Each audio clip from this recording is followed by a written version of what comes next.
Welcome to the AIPC interviews, where I talk to members of the Artful Eye photography community, among others, about them.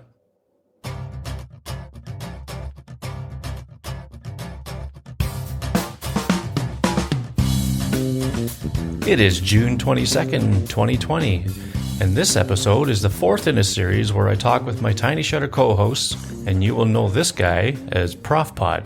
Hey Dave, how are you? Good, Greg. How you doing today? Not bad. I should have said your last name too, Dave Podnar. No problem. No problem. Yeah, so I can't say long time no talk because we just did Tiny Shutter. What was it, last week or the week before? Yeah, wasn't too long ago anyway. Yeah, no, just a few days.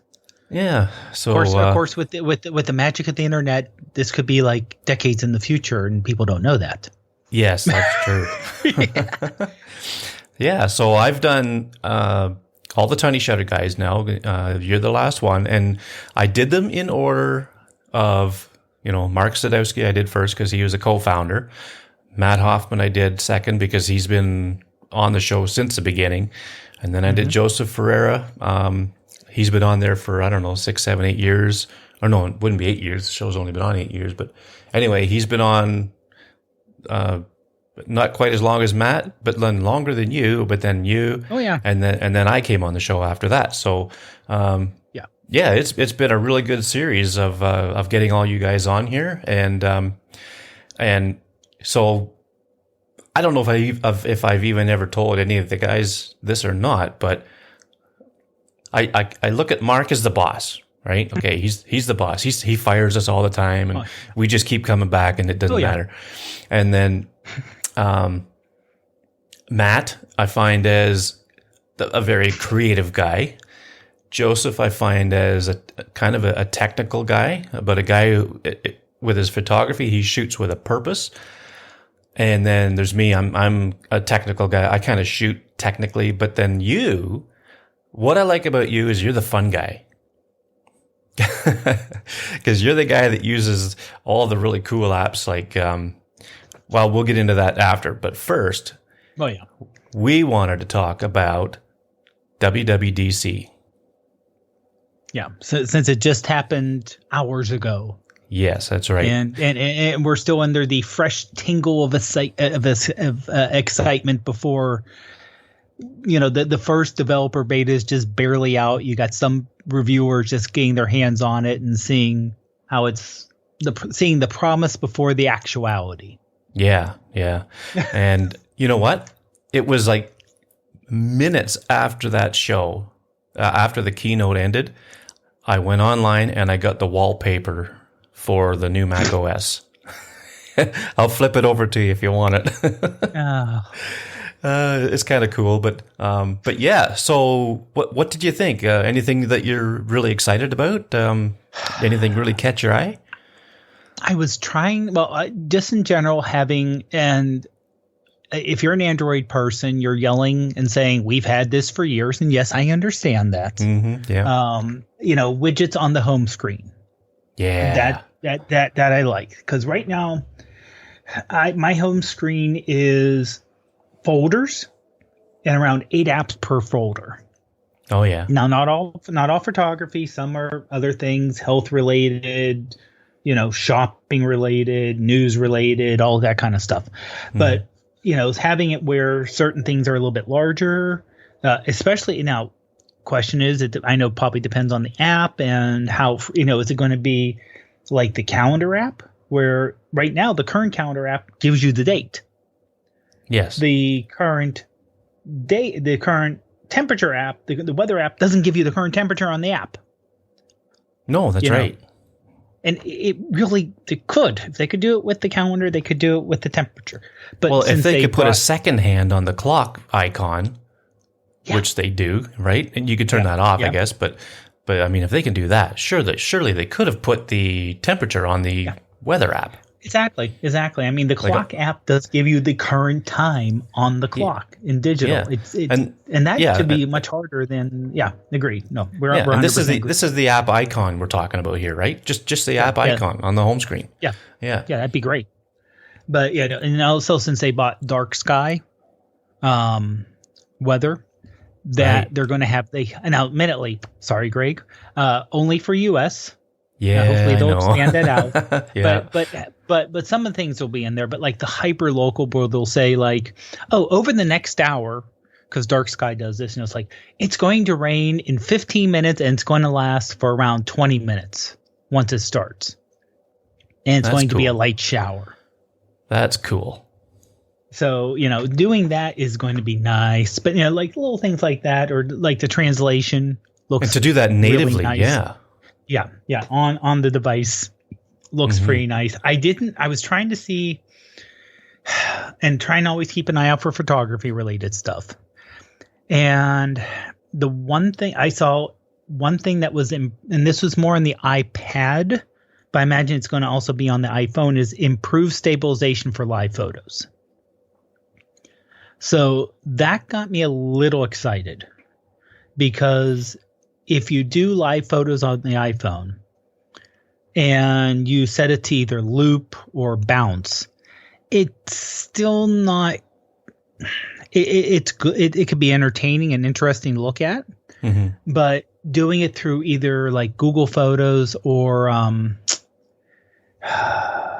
forget what the Google product is. It's not it's a Google product, but it's not called Google something. But their photo app, which actually Oh, is the one that does like a live photo type of thing? it does a live photo, but it converts it to, you can convert it to a GIF. Oh, yeah, yeah. Or Okay. you can, I think I have it actually under my video. There it is. Motion stills. Okay. Yeah. Motion stills. And it actually does a much better job of seeing what the subject of the photo is and keeping that still, and then having movement around it. Oh, okay. Just the way it kind of clips, it does a better job. Plus, it's a little bit easier to kind of stitch things together to like a mini movie Yeah. from the live photo. So I'm hoping that's going to be an improvement. I'm also hoping that a lot of the improvements will be improvements that are not features, but improvements of what's currently on there. So any way they can tweak, and I know this is a hardware limitation, not a software limitation, but photos in low light situations. Right. Yeah. Somehow, if they can improve that. They mentioned LiDAR a couple times with the iPad, but we'll have to wait and see, because they got the next week of tech sessions and little things they sometimes hide in there to see. Yeah. Oh, because the only hardware they announced were the new app, the Apple Silicon Macs. Yes, that's right. And basically all they announced really was the chipset, right? Like the Apple Silicon chips. They didn't really say which Mac they were talking about. All they said was that it's going to be in future Macs. Yeah, and starting at the end of this year, which means December 31st, they're going to come out with their first desktop and laptop, and then 2 years for the entire turnover. But they're going to keep supporting the old operating systems for Intel based. They say, but generally Apple's pretty good with that. Yeah. But the other thing that kind of excites, well, right now, if you're a developer, you can apply for a Mac Mini with a Apple Silicon on it. Oh yeah. So they're going to ship those so people can start working on those. Basically, I think all they did was swap it out and did minor things, but all the apps that we like on the iPad and on the iPhone will work, because it's an ARM chip, will work on that new Mac. Mm-hmm. So Snapseed.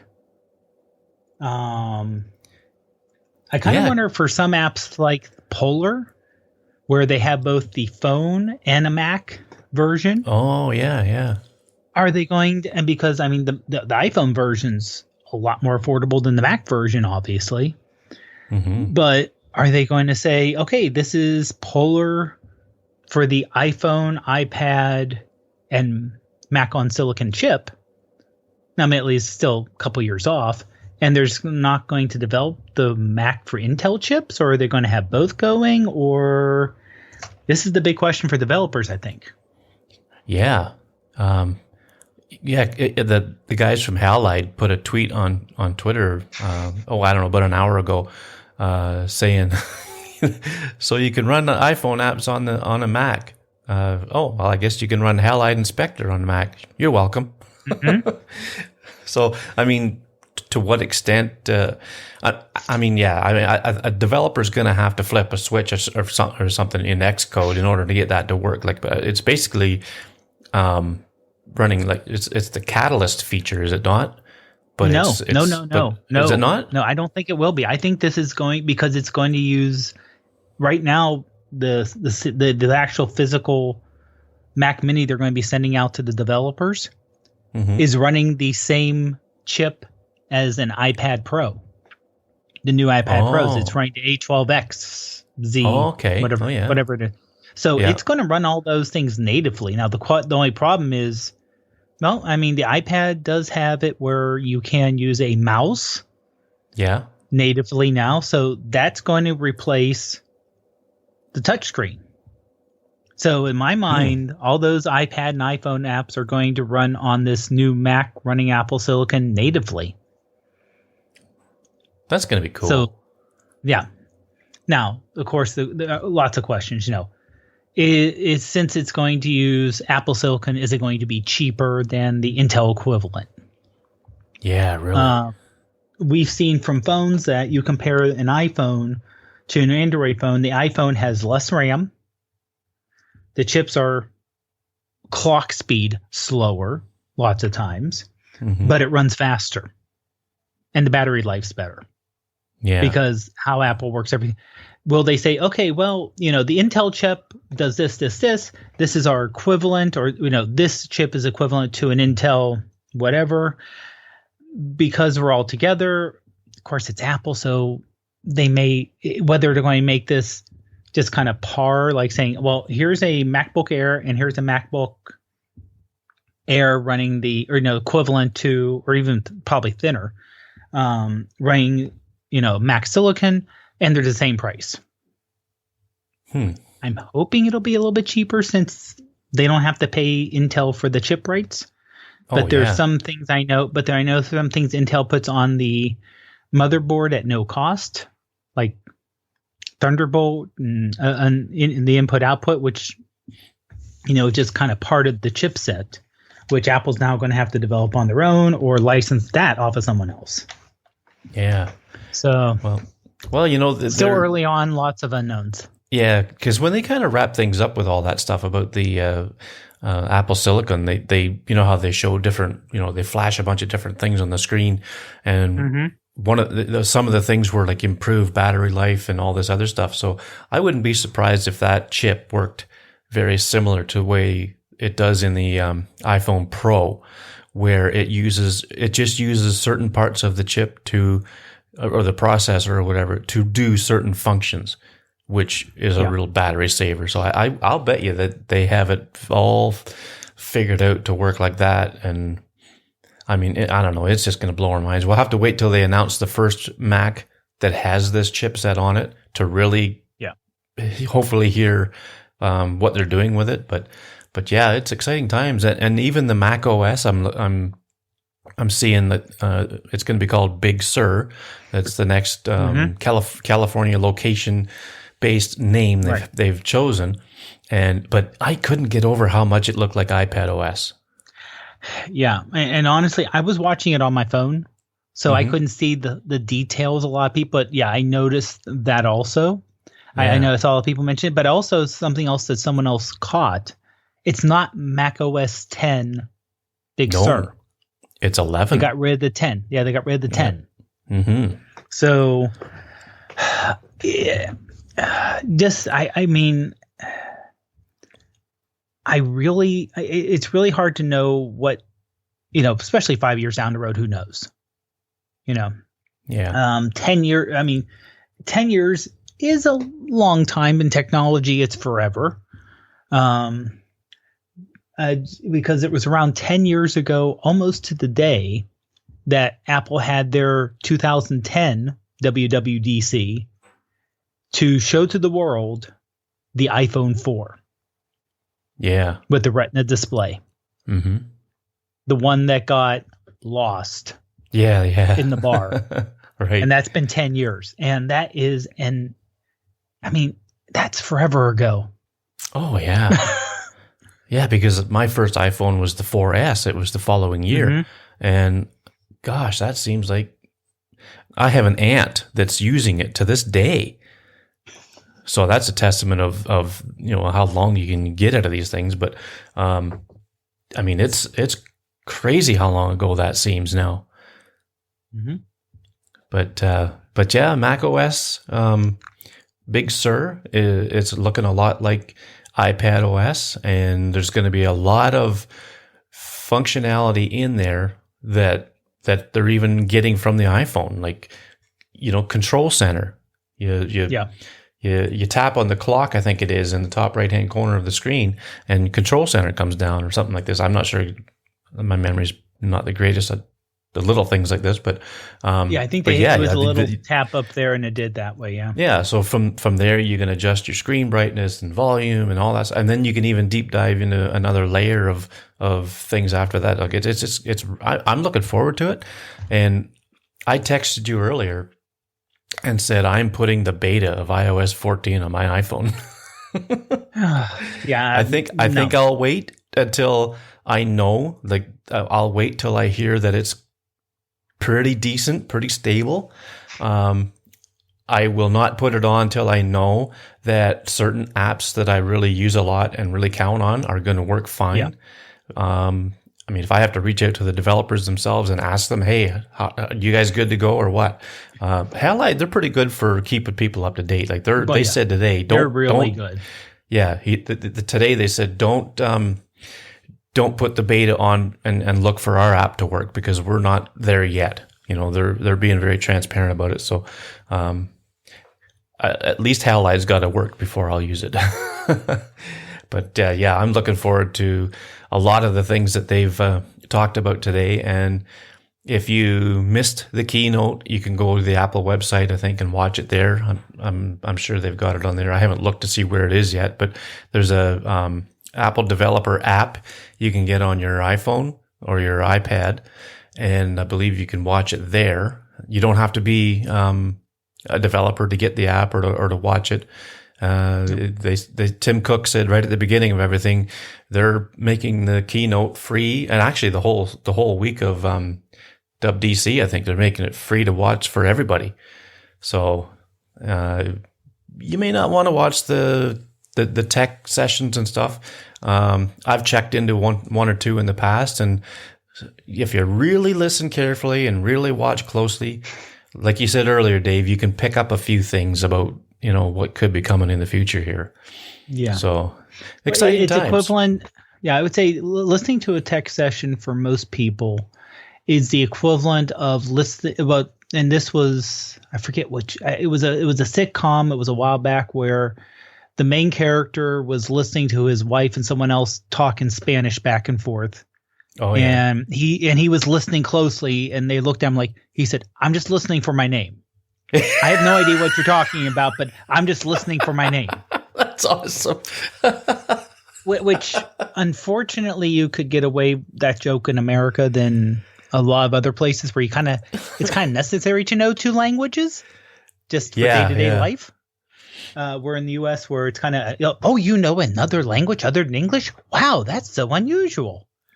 Actually, where I live, two languages isn't really necessary. But as you get down in Toronto or closer to the Quebec border, then French is probably almost a must. So, that's funny. Just listening for his name. So, all right. Well, let's talk some shop here. Usually, I ask my guest the age-old question: how did you get started in iPhone photography? Well, like you got started with the 4S. I also got started in the 4S. Oh yeah. And it was it was only a couple months before the iPhone 5 came out. And at the time I was using a Palm Trio as my phone. Oh, really? Yeah. And when I actually went to work, people were asking me, was that the iPhone? Because it was right around the same time the iPhone came out. And I'm like, Oh yeah. no. I said no, because that if you remember, if we all remember back then, some of the youngins may not remember. That's when the iPhone did not have a monthly plan that you could buy it on. You had to buy it outright, and it was like $600 US. Oh wow! And yeah, the first, and it had like 4 megabytes of memory or something. It was ridiculous. I'm 4 gigs, but it was just ridiculous. And it was like, yeah, as much as I like that, because I had an iPod at the time, it's like I can't do that. No. And one day doing laundry, I accidentally washed my phone. Oh no! So it was like, well, this was like the Trio. I need a new phone. This was the yeah. I think it was the Trio at the time. Yeah, I'm trying to remember because it's been so long. Like I said, it's been 9 years, so yeah. Yeah. And it was like I really wanted to hold off for the Y5 because that was the quote unquote big phone, the big 4-incher that was rumored. And I don't like to buy anything at the end of the cycle because I want to squeeze out as much useful life as possible. But it was like, I don't want to buy a phone for like, and then want to buy a phone in like 4 months or, be stuck with a phone that's just like, because at the time, kind of bring everyone back, Android, there were flip phones. There were Android phones, but they were not good. And as much as some people now complain about Android updates, they were worse back then. Oh, really? So, yeah, because you could get a good, and the Pixel phones were hardware not as good. So it's kind of like, well, you can get a meh Pixel phone hardware, but at least you get updates, or you can get a good Samsung or an HTC. But yeah, good luck. They may come out with an update for the operating system, and then 18 months later, you may get the update for your own particular phone because it had to be approved by the cell phone maker, and then the carrier had to approve it, and then the carrier had to push it out. Right. So at the time, it was like, well, I need a new phone. And I'm not going to go Palm's dead. I saw that. And it's like, okay, well, like I said, I have the iPod. I had the Touch. I'm trying to remember. I think I had a MacBook at the time as my main at-home computer I was using when I was teaching at a university. And I was like, well, you know what? I'll go with the iPhone 4S, even though I know it's going to be old soon, but I should be able to go for a while. And that was a Retina screen, so the screen was just amazing. Mm-hmm. Oh, I mean, yeah. 3.5 inch little teeny. I mean, it didn't seem tiny back then, but it was a good size screen, and I always took pictures anyway. I like to take pictures to, it was like, oh, I'm doing, not like I live a wild and crazy life, but occasionally it's like, oh wow, that's a cool thing. I want take a picture of it. So lots of times. I always had like a little point and shoot on me, like a digital point or shoot. Or I remember now this is going way back, when I went to Boy Scout camp, and my grandma allowed me to take her 110 camera to camp. Oh yeah, and I would take pictures. Yeah, I would take pictures now and then at the camp and at the summer camp. So it was a week long. You leave on Sunday, you come back on Saturday. And, of course, you would come back home. You get the little cassette. You take it to the little man who lived in the parking lot in the little booth. Yeah. And then a week later, you got to see the mostly blurry pictures that came back. Yeah. And a few of the ones that turned out really good. But I always like to take pictures to just kind of my surroundings and seeing what's around. And having the phone with me was, just like I said, because I remember taking like, oh, it's winter or spring or early fall. So I had a jacket on, let's say, and I go to work and I have my cell phone, but I had my little, and just nothing overly expensive, special or anything like that. Just a little digital point and shoot just to have a camera with me. And literally it was oh, you mean this camera on the phone is pretty close to my point and shoot, but if it's not as good, it's a lot more convenient. Yeah. Oh yeah. Now at the time when I did take pictures, it was before there was a lot of good editing on the iPhone. Because the editing was really basic. So I did a lot of adjustments in photos on the Mac. Oh yeah. Or iPhoto. I should say iPhoto on the Mac. Yeah. Back then. So it just started and then just doing that and and then also just the freedom of saying, and this is true with all digital photos, or cameras, okay, you went from a time of either a 110 or a disc camera, if people remember those. I never really owned a proper 35 millimeter, and I never got close to exchangeable lenses. I was never, I'm going to take this lens, put this on here, and I'm going to adjust this here. I'm going to use this f-stop, and I'm going to do this. I'm going to do this, and I'm going to develop it in the dark. I never got into that part. I was always on the consumer end level hardware and try and take pictures like that. But, it's okay, first of all, it was expensive. The film was expensive. The developing was expensive.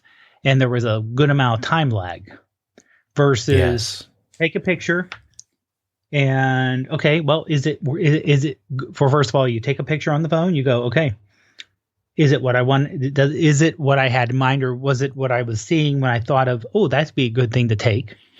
And if it isn't, can you save it?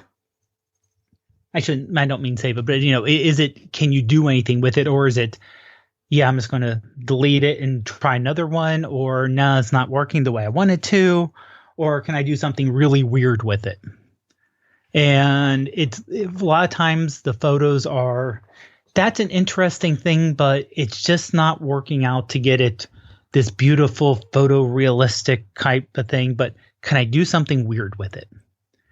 And that's where I use a lot of the apps. In terms of, because you see something and something kind of catches your eye, but to make something that kind of pops a little bit too. Yeah. So that's kind of the fun thing. I mean, I take photos, like I said, I take photos because it's I see something, or I see something interesting, or something kind of catches me. And if I'm by myself, it's kind of like I could try to describe, when I get home and say, oh, hon, I saw Ruth, I saw this thing here. It was so neat. Or I could take a picture of it and say, hey, look at this really neat thing that was up there. Because a lot of times it's something that's, it just, that maybe the way the light's hitting it, or something's moving and it's just something you'll never see again, or something from an angle that a normal sane person wouldn't do per se. Yeah.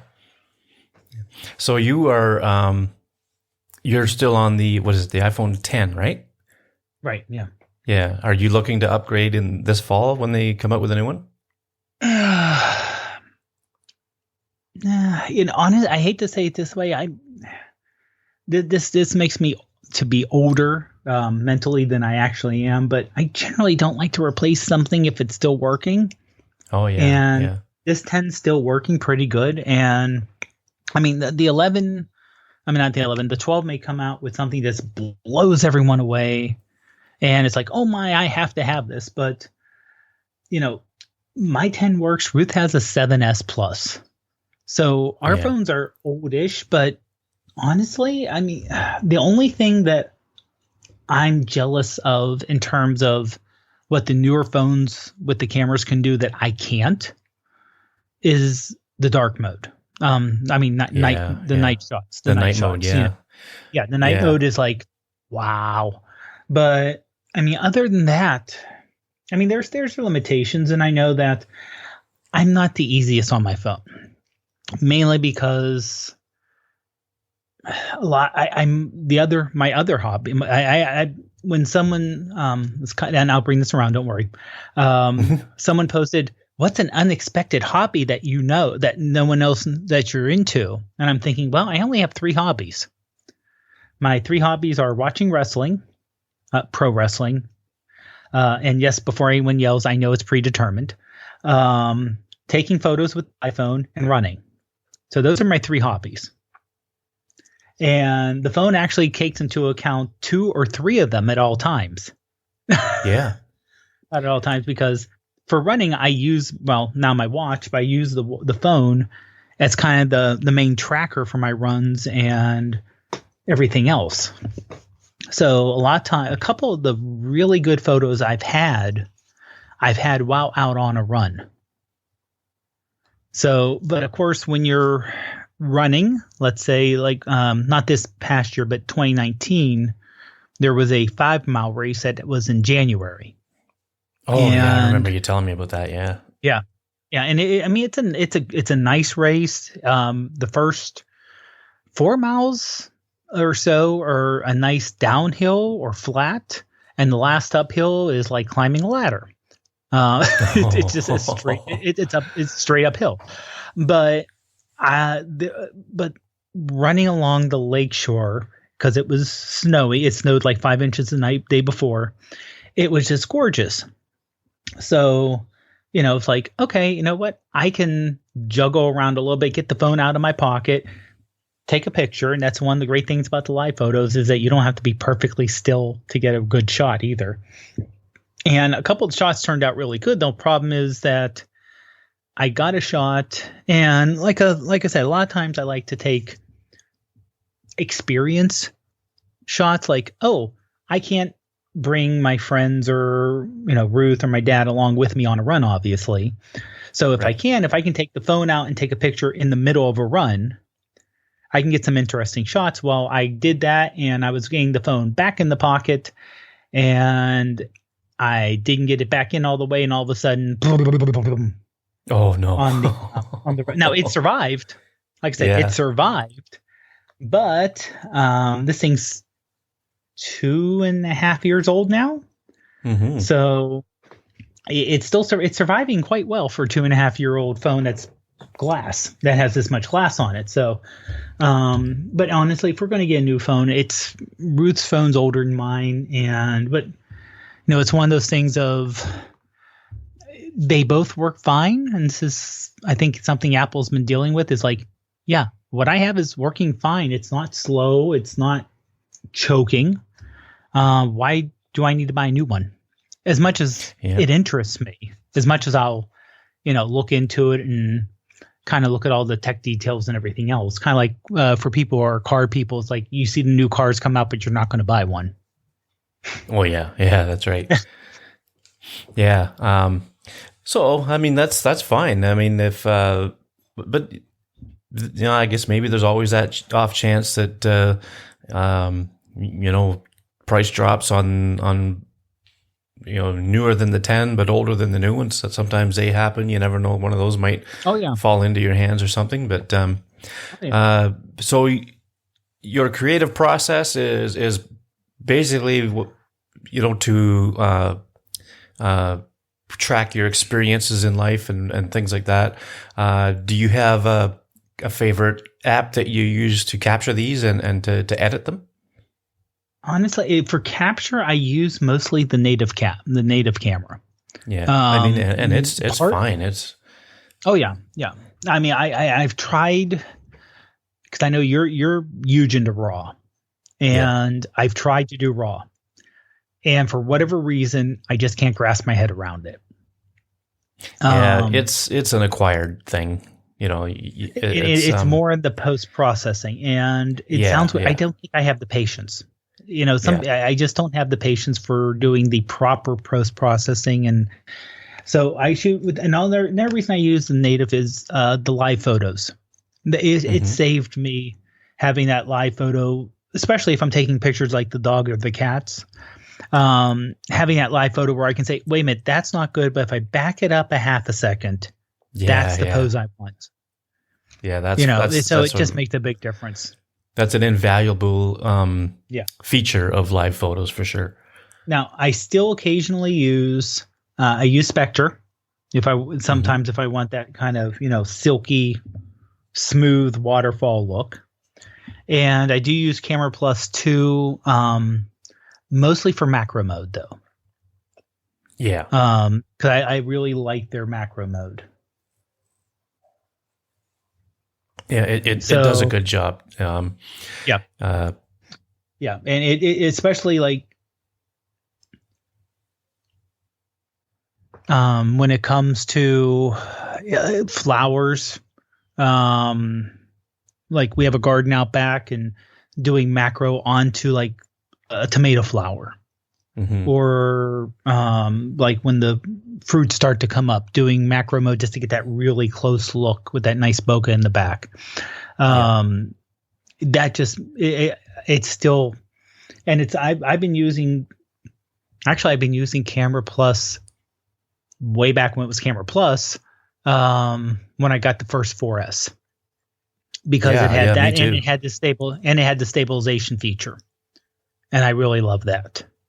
Yeah, that app has been around a long time. Yeah, and for editing, and I'll blame Matt on this. I love Enlight. I know he was a big Enlight person. I don't think he uses it much now. Yeah, I like Enlight off of it. Yeah, which the problem is, I think I'm comfortable with Enlight in terms of workflow and being able to do things like, here, and also I like their HDR filter. It can do it without looking cartoony. Oh, right. But I also like the fact that you can basically do layers on it, where you can say, okay, that filter, do only that part of the picture, but don't do that part. This one here, do this, but not this part. And then layer it on top of each other to where you can get a really nice setup there. Now, the problem is that they stopped developing for Enlight because they want everyone to move to their new app, which is subscription-based for kind of the premium stuff. So I'm keeping it on there. I'm using it until somehow it doesn't work anymore. But you're talking about PhotoFox, right? Right. Yeah. Right. And but I've used I've used PhotoFox recently, and even though I just X off of there's a screen that comes up about subscribing and blah blah blah, it still has some decent functionality for what is there. But as far as the user interface goes, if Enlight is different and more familiar to you, then I don't blame you for sticking with it. Yeah. Yeah, and there's a couple of things, like I said, if I want to make something in my mind look a little more photorealistic or match what I saw in my eye, Enlight to me works a little bit better. If I want to do the wild creative, and also I should say touch retouch. Oh yes, I will throw a major plug out that isn't that just blows my mind, that it's like, oh, there's a sign in this photo that like a no parking sign in front of, let's say, a pavilion in a park. Yeah. I want to get rid of the no parking sign. Okay, it's gone now. Yeah, it's amazing. It's amazing how that app works. But like, there's a couple more, like, I want to say creative ones I use. I know I just did the Photoshop camera they just released, and they got some kind of cool features you can do with that. Yeah. And a lot of times I like to try, like I said, about the unusual ones. I like a couple, like I said, I like that. And so a couple of the old ones, like I think the art card, I think it's called, and brush strokes, to give it kind of a, I hate to use the term artsy look to it, but something like that.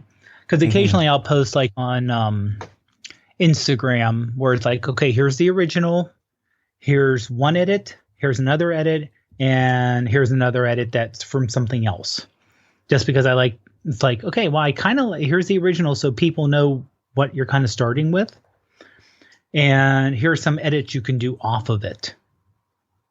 Because that's one thing I do like, is that I like seeing, here's what I started with, here's how I ended up, and here's, a little bit of the process I got there. Yeah. Yeah. Because I think that's one thing. Okay. Okay. No, go ahead. Go ahead. What's it? One thing that, and I see people who put out, and like I said, some of these amazing photos that some people put out, and then you find out later, oh, this was actually, and a lot of times it's not necessarily iPhone, but it's like, oh, this was shot I took 48 different exposures. I combined them all here, and I took this and here, from here, from here, from here, and then I went into here, and then 4 hours later, I came out with this photo. Yeah. And which, you know what? If that's the only way you can get that photo, it's great. But I like to say, okay, here's what I started with. Here's where I ended up with, because I think too many people are like, oh, that's an amazing photo. If only first of all, it's either if only I had the equipment. No, it wouldn't make a difference. Or, if I just had the camera, I could just snap it. No, it takes hours lots of times to get what I do, not hours, obviously, minutes, but still it's like, okay, well, I want to use this. No, that's not working. I'm going to use this app. No. Okay. Well, if I try this setting, well, maybe that'll work now. So it's a lot of hunt and peck and trial and error. Yeah, that's right. So something like I said when I introduced you that I consider you to be the fun guy out of the Tiny Shutter bunch. And I say that because you use a lot of really cool apps like Clips, Apple's Clips app, and most recently this Adobe Photoshop camera app to do some really crazy funny stuff. Like not funny, but well, I mean, it could be humorous, but very, very creative and energetic and different. Well, different than what I do anyway. So, maybe talk about that for a minute. Some of the wildly interesting things that you've done with these apps. Sure. Yeah. I mean, Clips is actually what I use now. Well, let's say a few years ago, if I want to put together, let's say, a slideshow of photos and video, I'm thinking back to, okay, here we go. Labor Day parade in Pittsburgh in 2012 I went to. And I use iMovie for the Mac to put together a slideshow for like, oh, here's, a slideshow of the different bands that were there. So I kind of combined together some photos, some video, and put that together and put that on YouTube. Or, here's this group here. Here's a group together of, I'll say it again, like a race, where it's like, okay, well, here's like the starting part, and here's some like during and after race things that I kind of put together. And instead of using iMovie, I'm using Clips just because it's a lot easier to deal with. It's not as powerful, but it's a lot easier to deal with, and it has a lot of the music and the transitions kind of built in. So you can do some like I said, unusual creative things with it. Again, stuff just kind of built in. In fact, the one video I did recently, where I was feeding pickles to our dogs. Oh yeah, that I did, and pretty much everything there was done in Clips. The really? Putting it together, yeah, that was done in Clips. So I took the video on the iPhone, the video and photos, obviously I took on the iPhone, but the title, all that was done inside of Clips. I have got to look at that app again. Yeah. And the music was actually music built into Clips. They give you 50, 60 different songs you can do, and it automatically makes the length. You don't have to worry about, well, this song's only 2 minutes and my video is 4. It somehow kind of manages it out. It's kind of background music-y anyway. So, but it's kind of like, it was really well done. Like I watched that video of you feeding.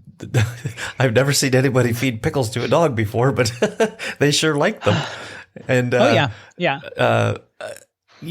thought that video was really well done. And now that I think of it, I think you may have mentioned in your post that you used Clips. I can't remember, but I thought the music was cool and the titling and all that stuff. I thought that was really cool. Mm-hmm. Yeah, and Clips makes it easy to do a lot of that. Now, I would say the initial title, that was someone else did that for me. Because he saw me doing some weird taste testing stuff. Like one dairy here. Well, one dairy here had put out a birthday birthday cake flavored milk. Birthday cake flavored milk. Flavored milk. Yeah. Wow. Yeah. So I did a taste test of that, or I saw you do a milk. taste. I saw you do a taste test of. I want to say it was something spicy. Yes, it was a spicy. It was a pickled sausage or something like that. Yes. Or spicy. It was like a spicy pickled jerky. Yeah. I think that was it. Yeah. Yeah, that was not pleasant. No, that was not that was not pleasant. But someone saw me do that, and he said, "Oh, you know what? I made you this." So. Oh yeah, that's cool. So, but yeah, everything else was else. Hold on, I'm having. There we go. Had a flying cat in my way there. But yeah, so I mean, to me, like I said, I think I have good photography skills, but I do not have great photography skills. So I wanted to have fun with it. I'm not going to make a living off of this. I'm doing this because I enjoy doing it. And like with the clips or the filters, doing something that's like the new Photoshop camera has the filters. I think Visionist was recently. And some of those filters can just, like I said, add a nice little pop and a difference to some photos where the composition may be good, but maybe the coloration's off, and you just can't work on it to get it right to where you want it to. So sometimes you got to go more Andy Warhol versus Ansel Adams. Yeah. Well, I like what you do with these apps because I think you've got a really creative mind to come up with the things that you do. And I mean, just after this discussion, I've got to have a look at clips again because I haven't looked at it for so long. I got to take a look at it now and maybe see what I can muster up with it because I think that's pretty cool. So is there anywhere where you want your photo art, like your artistic photos or your photography, to take you? Like, is there any kind of a journey you want to go with it, or are you pretty much just still quite happy with the fun that you're having with it? Honestly, I'd rather just have fun with it. Life is super serious, and I would say this: if you're someone who is super serious about your art and super serious about your photos and you enjoy it or you get something out of it, that's great. I'm serious in terms of I don't want to put, I want to make it look as good as I can, but I want to enjoy what I'm doing. Yeah. And this is not, and this isn't just in these times that we're living through, which I think should be the motto for 2020 in these times we're living through. But in general, life is serious, and there's a lot that people have to deal with day to day, just living, existing, and finding an escape where you could do something creative. And even if admittedly I am stealing this from someone else, have a fragile but ravenous ego, I like when people like my stuff that I put out there, but it's not going to make a difference between I have food on the table or not. Right. Yeah. And that's a good outlook to have too. I mean, we all do this because we like it. And, I mean, even someone who does make a living from it, like Jack Hollingsworth, he loves it. He just loves it. So, I mean, that's, I think anybody that listens to this show or even listens to Tiny Shutter or anybody that takes photos with their phone, I think they just do it because they love it. Yeah. And it's fun. And, you're right. The world is serious enough as it is without having to try to be too serious about this. Yeah. Someone like Jack who makes a living with his photography, yes, he does have to take it seriously, but he does it out of the love of the craft. Right. And, he's always been a pleasant guy to talk to about it. So it's not like it's bogged him down. So, I mean, it's good to hear that, it's good to hear that you're enjoying it and you're having fun with it. And, like I say, I love seeing the stuff that you do with these things because No, thanks, man. normally it's stuff that I don't do, but now after this one-on-one conversation with you, I think it's some stuff that I might want to give it a try, and, if I think I'm going to like what I've discovered with, especially with this Clips app. I'm curious. Oh yeah. Yeah. And I would say, to anyone listening, it's like, don't be afraid. I hate to say to look goofy, but if there's a particular shot or something that you see and you're like, oh, I don't know if I should bend down to get this picture because what do people say? It's like, first of all, unless you're causing someone issues because you're trying to take a picture, which please don't, but who cares? I took a couple shots this is like a year ago at work, when there was flowers were starting to bloom and I wanted a nice close macro shot. Well, to get that, I had to kind of bend over, hunch over, careful not to get on the dirt because, work clothes and all that fun stuff. But I was basically I was on my knees, kind of crouched over, and one person said, I was wondering what you were doing out there. And I was like crouched down with the phone an inch away from this flower, trying to keep it steady and get that just nice macro shot going on because of the way the sun was and that. And it was just, I was going down getting coffee in the morning, but instead of walking in the building, I was walking outside to get some fresh air. It's like, oh, that's a neat picture. But to do that, I'm going to have to do this. I'm going to have to do this. And I'm going to look a little unusual, but that's their problem, not mine. Yeah. And I've done the same thing just recently with, I was out walking the dog in the evening and there was these little wee small daisies in this, in the grass of this park. And I thought, okay, I'm going to put my phone right down to the ground and kind of shoot up, but towards the sun and let these things kind of get backlit from the sun or whatever.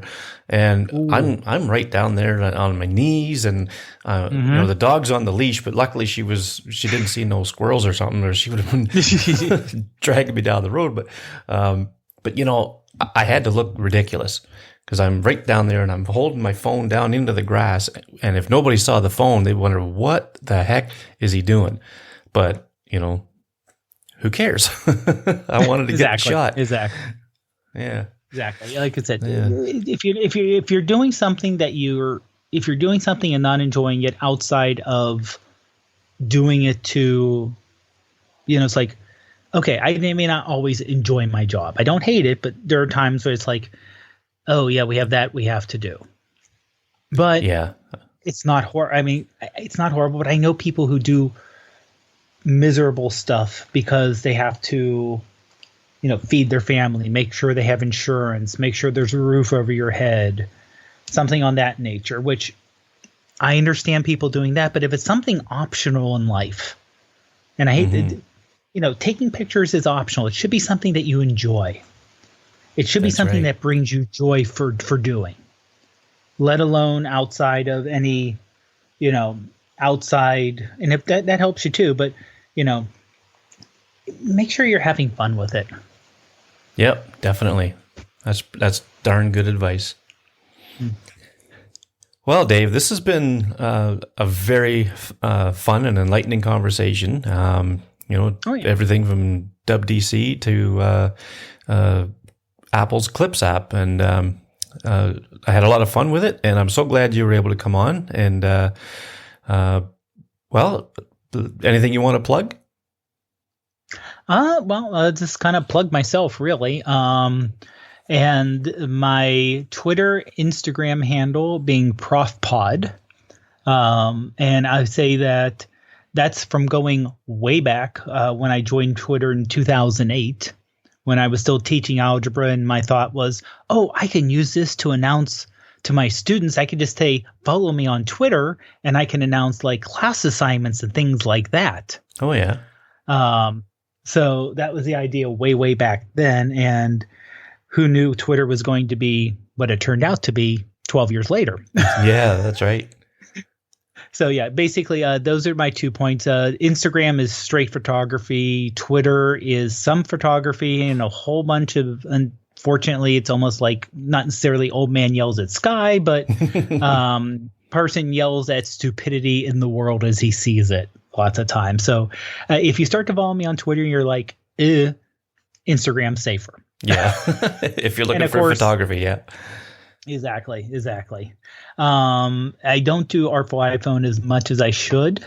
I don't, but in terms of, and I think this is, it's almost like subscription fatigue of social media fatigue. Oh yeah. No, that's totally understandable. There's so many different outlets out there, and nobody can keep up to them all. I mean, I don't even do that. I can't keep up to them all either. So, so I would say, and if you are part of the iPhoneography group on Facebook, I'm post there as Dave Podnar. Yeah. Alrighty. Well, that's cool. You can get me on Twitter, Instagram, all those places.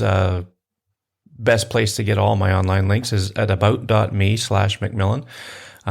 Like to remind everybody that we don't record these shows regularly, so it's just whenever the chance comes up, and you can get them on your Apple Podcast app. You can get them on podcast apps on Google phones or Android phones, and on iHeartRadio. Where else? Well, you can see all the episodes at artfulipc.com, and you can check out the community that this podcast is related to at the artfulipc.club. And all the links will be in the show notes. And, thanks again, Dave, for doing this. And no problem. Stay. Thanks for having me on. Oh, glad to do it. And all I can say is I finally got you on. And I guess I'll be talking to you next week on Tiny Shutter. That's the other place you could find both of us is at on Tiny Shutter. Go to tinyshutter.com, check out the episodes there, and we have a lot of fun with that one too. And stay safe out there, Dave, and God bless. Same for everyone else. And have a great one, guys.